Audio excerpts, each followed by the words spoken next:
The Equitable Life Assurance Society presents This Is Your FBI.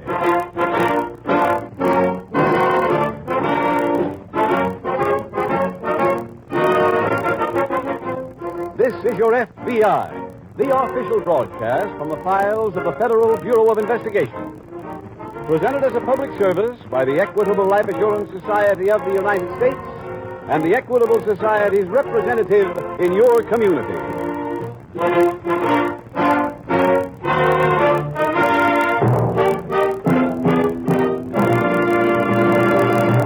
Now, for a moment, we're going to hear from a representative of our sponsor, the Equitable Life Assurance Society of the United States. As a representative of the Equitable Society, I naturally sell all types of life insurance. But the one that gives me the greatest personal satisfaction is an Equitable Education Fund.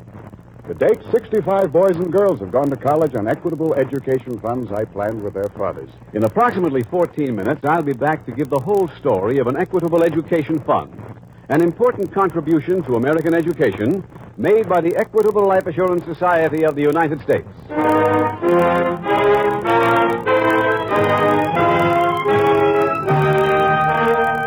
Tonight's FBI file, The Friendly Stowaway.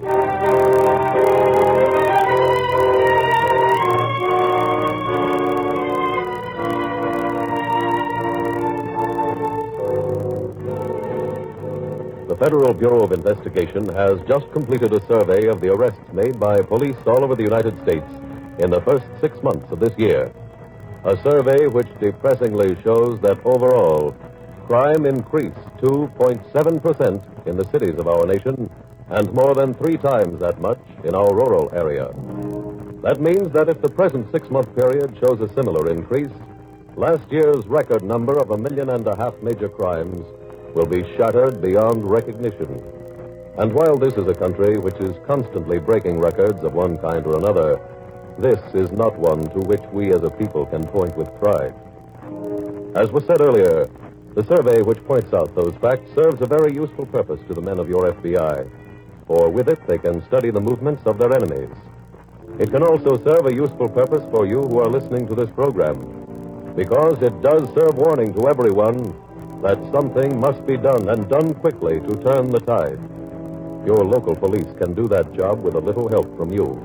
A little support, which will show them that you stand behind them, that you acknowledge them to be what they are, your first line of defense in the war against crime.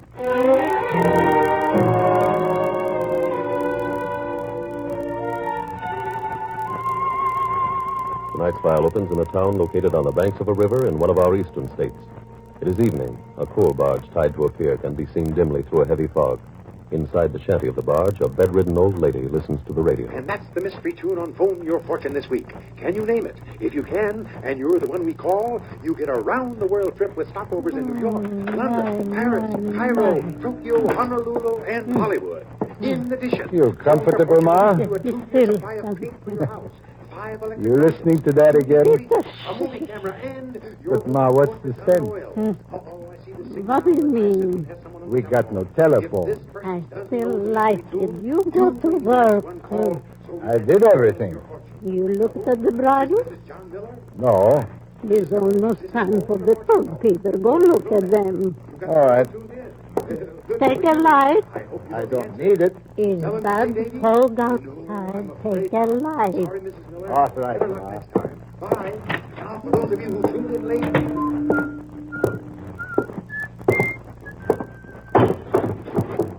Who's that? Hey, you hear me? Hey, you, stop! I got you! Let go! A girl. What are you doing here? I need help. Why? I'm in trouble. I'm being chased. Police? No, look, I'll tell you about it later. Just hide me now. But we pull out in 10 minutes. That's good. Hide me, please, I beg you. You can save my life. All right. Here, get under that canvas.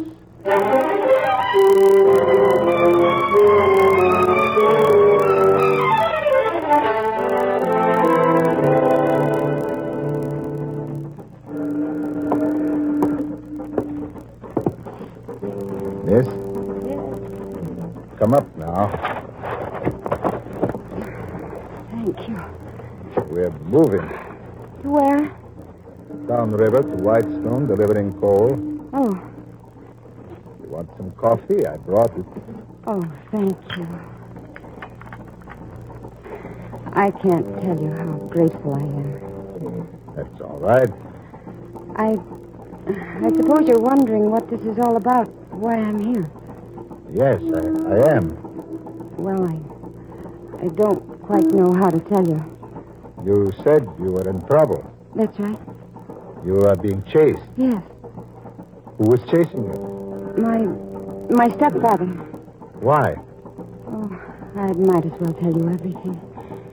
He's abused me for years. He resents and hates me. He always has. Tonight, before I ran away, he tried to beat me. Hit you? He started to, but I screamed and ran. I crossed fields, went through woods. He followed. Then I came to the river. The rest you know. It's terrible. If he finds out that I'm on this boat, he'll have it followed, have me taken off. I know he will. No, miss. I won't let him. You mean that? Yes. You're wonderful. You want some more coffee? I'd love some. My mother will make you some more. Your mother? Is she here on this barge? Yes, in the shanty. Come and meet her. Well, I wonder if I should. Why? Well, she might not understand. You're in trouble, miss. She'll understand. Come along.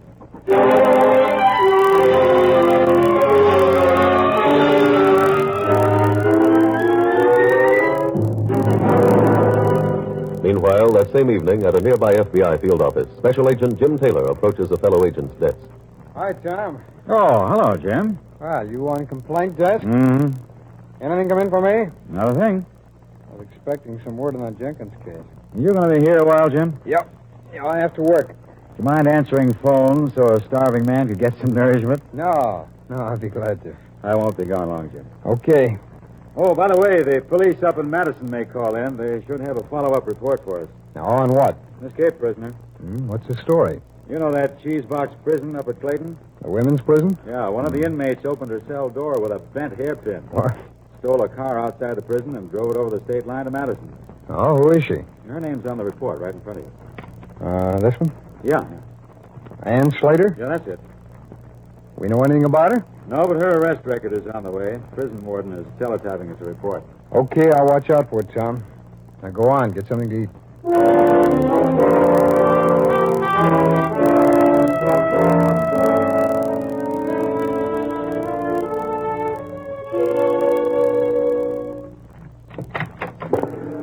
Go ahead, miss. Thank you. Ma may be sleeping. I'm awake. Oh. The radio was off, so I thought... turned it off. I heard talking. She's the one you were talking to?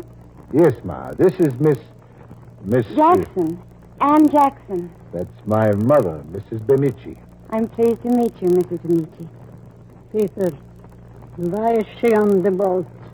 Well, she was in trouble, Ma.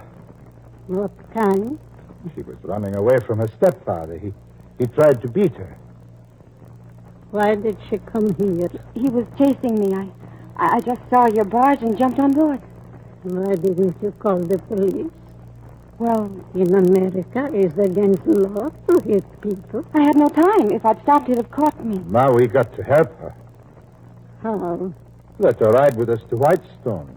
She can sleep in here. Use my bunk. Oh, no. I can roll up on deck. I like it there. What do you say, Ma? Well, she's on board. She stays on board. Thank you. Thank you so much. I better go out and check lights. You can turn in now, miss. Well, I'm really not sleepy. Can I go out with you?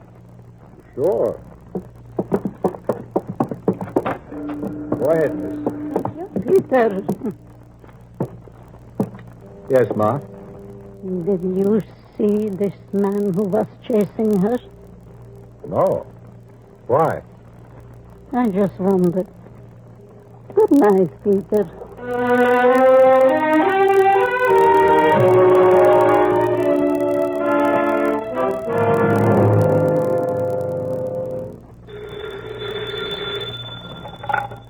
FBI. Yes. Mm-hmm. Yes, thank you very much. Think I got lost, Jim? Huh? Oh, no, you weren't long, Tom. Anything come in? Yeah, a report from the Madison police.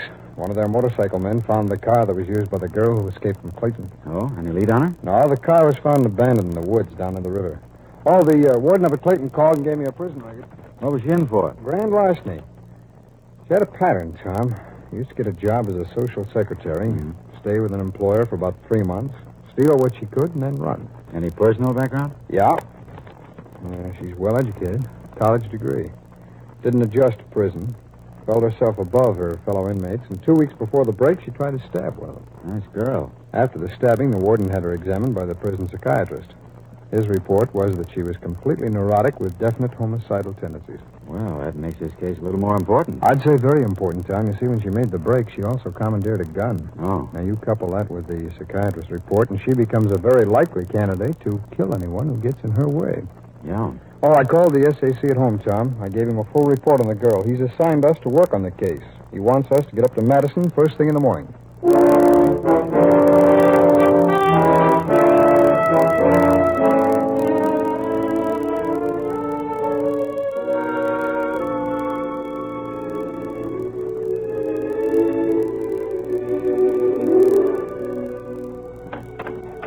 Oh, you're still awake, Mrs. Dimitri. Yes, Peter tells me you love listening to the radio. I do. Oh, don't turn it off because of me. I didn't. I turned it off because I want to talk to you. Oh? I'd like to ask you some questions. Sure. What about? The story you told Peter. About how I came here? That's right. Would you tell it again to me? Of course. My stepfather tried to beat me. It wasn't the first time. I just couldn't take it anymore. When I ran away, he followed me. I got to the river and jumped aboard your barge. I don't think you tell the truth. What do you mean? While you were on deck with Peter, a man was on the radio. He told about a girl. Yes. He said she wore a coat, a brown coat like you have on. Also a brown hat like yours. What about her? He said that the police were looking for her. He said that she had run away from a prison. Oh, now, Mrs. Dimitri, surely you don't think that he was describing me. I do. But I've already told you. You told a lie. Call Peter in here. What for? I want to tell him what I heard on the radio. I want him to signal the tug. They must pull into shore. Why, Mrs. Dimitri? You must be brought to the police. But I'm not that girl. You will call Peter. I don't see why we should, Mrs. Dimitri. You're completely mistaken about me. Peter! Let's not call him Mrs. Dimitri. You see, I have a gun here. If he came in and believed you, I'd have to kill him.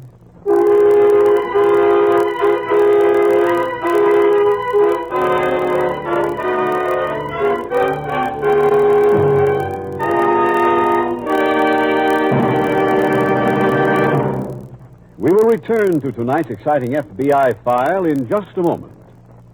Just last Monday, the American Institute of Public Opinion released the results of a nationwide opinion survey. Hundreds of typical Americans were asked this one question. Everybody makes mistakes now and then. Will you tell me what you consider to be the biggest mistake of your life so far? And here's the answer that was given by the largest number of people. I didn't get enough education. Right. Education pays, and pays well. For example, the average college graduate is nearly 15 times as likely to make $10,000 a year or over as a non-college man. Yes, the odds are 15 to 1 in favor of college education. That's one of many reasons why the Equitable Life Assurance Society created the famous Equitable Education Fund. It's a plan for parents who want to make certain that their children get the higher education that means so much to their future success in life. First and foremost, an Equitable Education Fund is SURE. S-U-R-E. Right. This fund combines planned regular saving with life insurance. So, if the father dies or becomes permanently disabled, This plan makes certain that his children will still be able to get the education he was ambitious for them to have. Second advantage, an equitable education fund is easy. You'll be amazed how quickly a comparatively small monthly payment builds up into a sum that is ample to see a boy or girl through college. Remember, the odds in favor of a college education are 15 to 1. So how can any parent who truly loves his children hesitate even for a moment? Resolve now to see your Equitable Society representative without delay. Ask him for complete facts and figures on an Equitable Education Fund. Or send a postcard care of this station to the Equitable Society. That's EQUITABLE. The Equitable Life Assurance Society of the United States.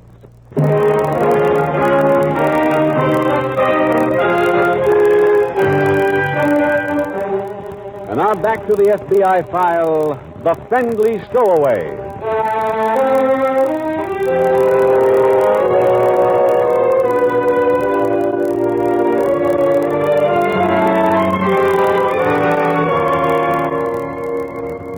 Tonight's case from the files of your FBI accents two important points.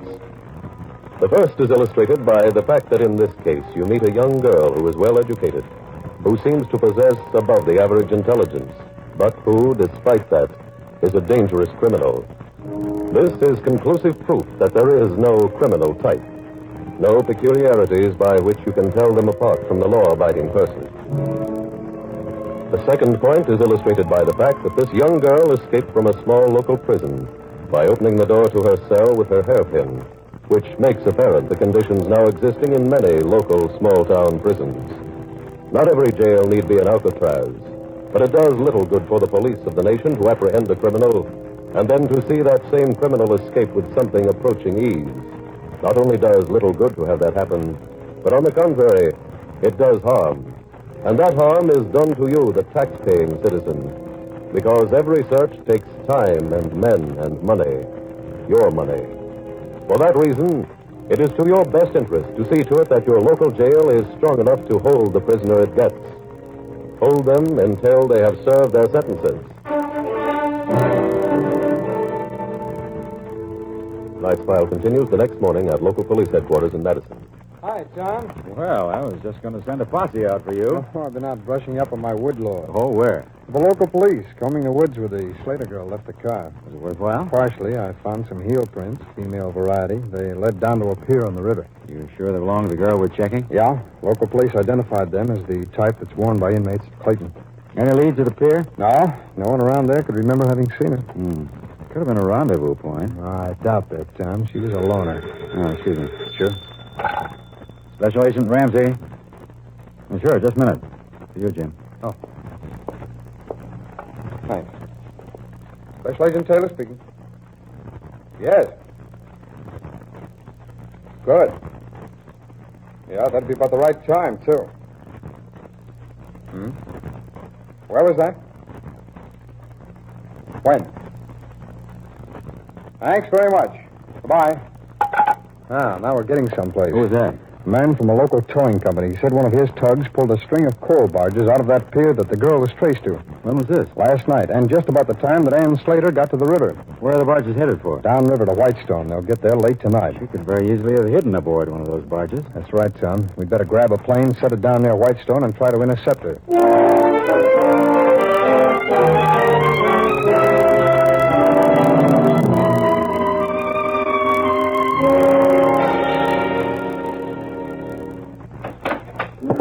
Well, still plenty of fog. Slowed us down some. Want some coffee, Ma? No, Peter. How about you, Miss Jackson? No, thank you. You ain't been out on deck this morning. How about some air? I think I'd just as soon stay in here. Keep your mother company. Oh, that's good. No radio this morning, Ma? No, Peter. When do we get to Whitestone? Be late tonight. In spite of the fog? Oh, sure. Well, I got some work to do on deck. If you want anything, just call me. Thank you, Peter. I will.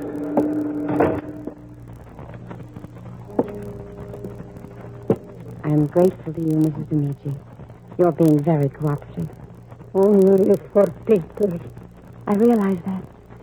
You're a good mother, and he's a fine son. And if you just continue to keep quiet, you'll both survive.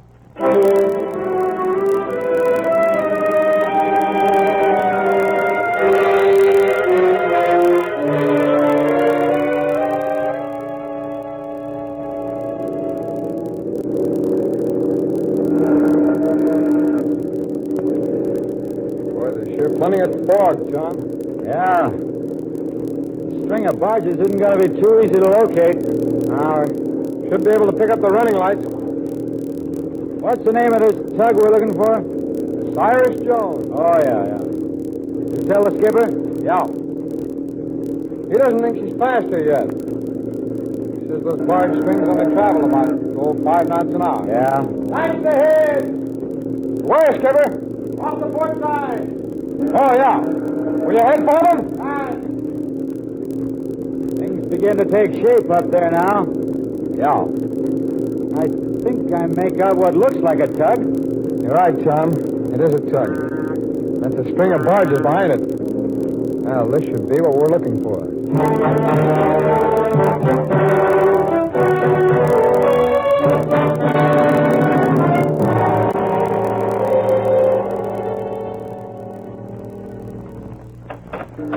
Miss Jackson, Yes? I don't want to scare you or anything, but when the boat pulled up alongside the tug, 4 or 5 men in it, I think they're police. They moved back to the first barge. It looks like they're searching it. That's good. Good. Ma, it could be her stepfather looking for her. We got to hide her, Ma. No, son. But if her stepfather... Peter, I want to thank you for your loyalty, but I have no stepfather. The police are looking for me for other reasons. She escaped from prison, Peter. Huh? I heard it on the radio. No. I know that's shocking to you. I'm afraid this gun will be an even bigger blow. God. I want you to see it, Peter, because if you don't do what I ask, well, I'd have to shoot your mother. What are you talking about? Please. Now, there isn't much time. They'll be coming to this barge next. Now, I want you to go out on deck, meet those men, tell them that I'm not on board. You understand, Peter? But I... No buts, please. I'll stay in the cabin here with your mother. If anything should go wrong, well, you know what will happen. There's their boat now. They must be coming aboard. Please go, Peter. I'll go. But first I got to tell you, if anything happens to Ma, gun or no You gotta gun... go. All right.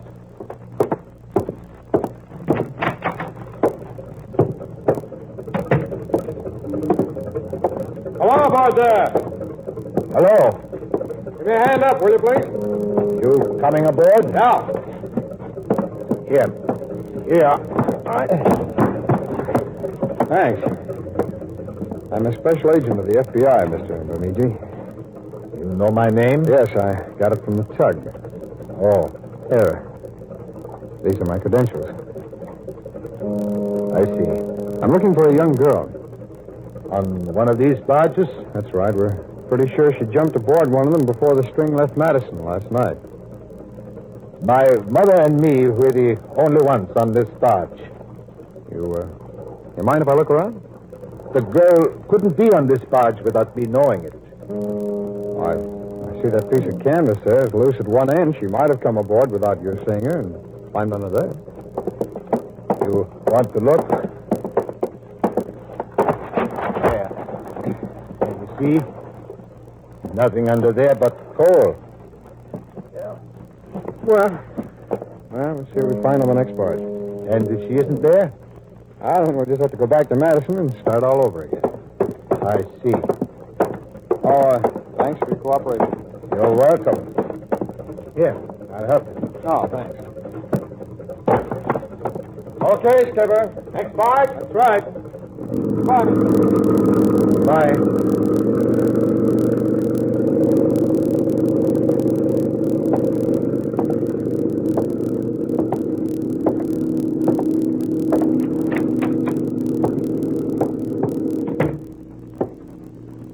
You handled that very well, Peter. You all right, Ma? Yes. How close are we to Whitestone? 30, 40 minutes? What's the procedure when we get there? What? What happens to the barge? Tie up to the coal dock. Unload. Other people come aboard? That's right. Many people? Quite a few. That would complicate my getting ashore. You know, it just might make things simpler if I were to use this gun now. What do you mean? If I were to kill you, both of you. Are you kidding? No, Peter. I realize it sounds terribly cold-blooded to you, but I have myself to think about. But she's wrong in the head. That's not true, Mrs. Bemidji. I have full possession of my faculties. I know exactly what I do, and what I'm about to do now is right. Stand over there, Peter. No. Very well. Then I shall have to shoot you from here. All right, drop it. Let go of me! I have a gun, Jim. Good. Looks like we came back just in time. All right, miss, come along. And I think we can find a prison this time that'll hold you.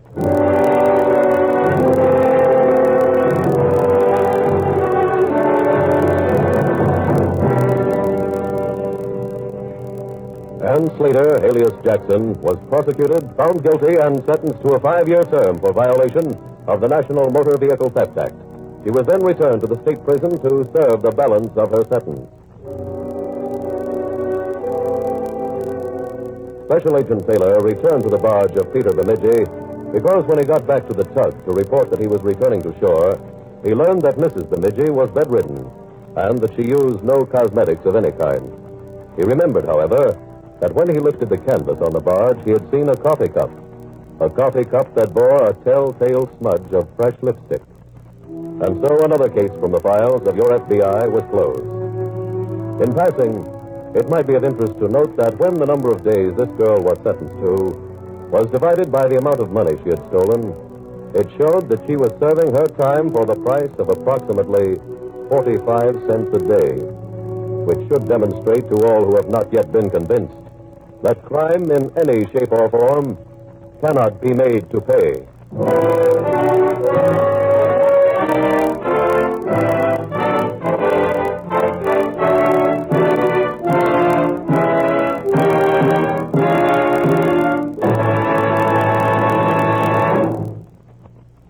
In just a moment, we will tell you about next week's exciting case from the files of your FBI. But first, let's hear briefly from an Equitable Society representative on the subject of an Equitable Education Fund. Remember, folks, like everything else, the cost of a college education has gone way up. You'll take an awful beating paying for it in 4 years. Why not spread the cost over 10 or 15 years by starting an Equitable Education Fund without delay? The man whose words you have just heard speaks for 6,000 Equitable Society representatives from coast to coast, who are always ready to give you friendly help and counsel. If you do not know the name of the equitable man in your community, send a postcard, care of this station, to the Equitable Life Assurance Society of the United States.